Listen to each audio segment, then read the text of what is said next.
बता दें टीकम से मिल रही है यहाँ पर बस ऑपरेटर ने मिलने कलेक्टर से पहुंचे हैं। कलेक्टर से मिलने के लिए बस ऑपरेटर पहुंचे हैं।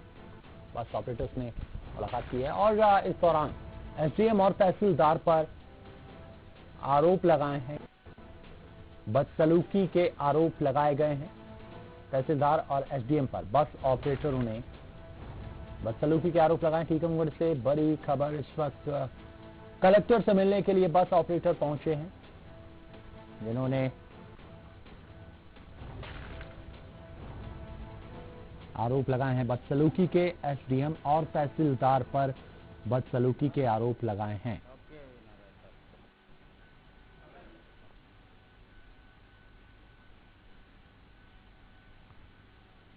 कलेक्टर से मिलने के लिए पहुंचे हैं बस ऑपरेटर। एसडीएम और तहसीलदार पर बदसलूकी के आरोप लगाए हैं।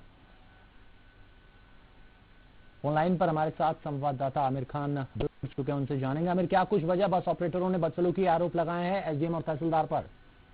देखिए अंकुश, एसडीएम और तहसीलदार पर ये आरोप पहला आरोप नहीं है। इससे पहले भी गंभीर आरोप लग चुके हैं। एक बार अभी कुछ ही दिन गुजरे हैं कि उन्होंने एक किसान के साथ मारपीट की थी, ऐसा एक उन पे आरोप लगा था, जिसको लेकर विधायक ने भी सड़कों पे आने की बात कही थी, इन पर कार्रवाई की थी। एक बार फिर इनकी शिकायत, आज एक गंभीर शिकायत जो हुई है, इन पे बदसलूकी का आरोप लगा है। आज जो जिले के सारे बस ऑपरेटर हैं, उनकी जो यूनियन है, वो पूरी की पूरी कलेक्टर के पास पहुंची और इनकी एक शिकायत दर्ज कराई है।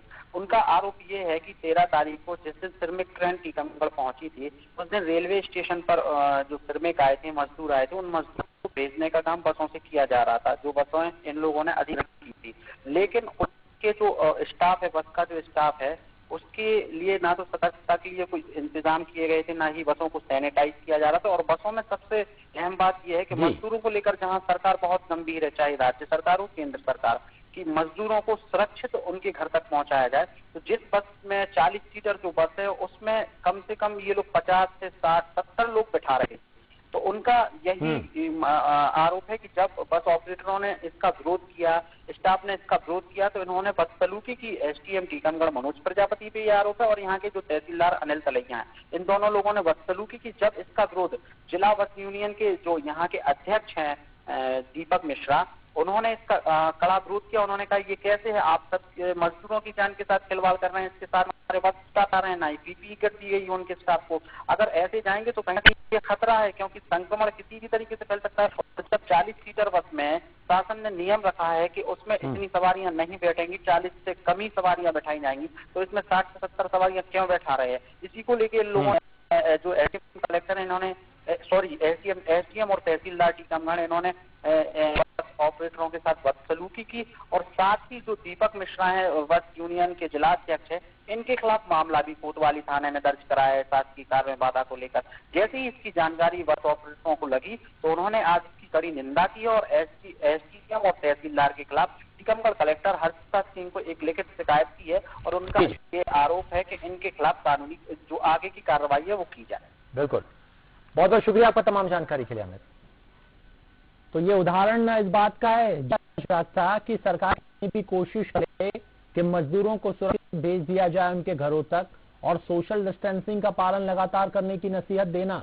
आखिर उसका क्या फायदा जब जो अधिकारी हैं वो बसों में, जो आधे यात्री ही बसों में सफर कर सकते हैं, यानी मजदूर।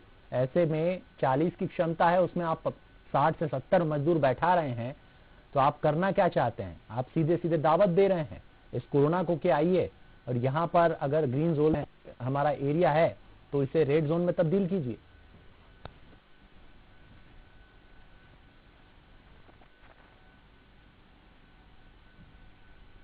तो टीकमगढ़ में बस ऑपरेटरों की नाराजगी सामने आई।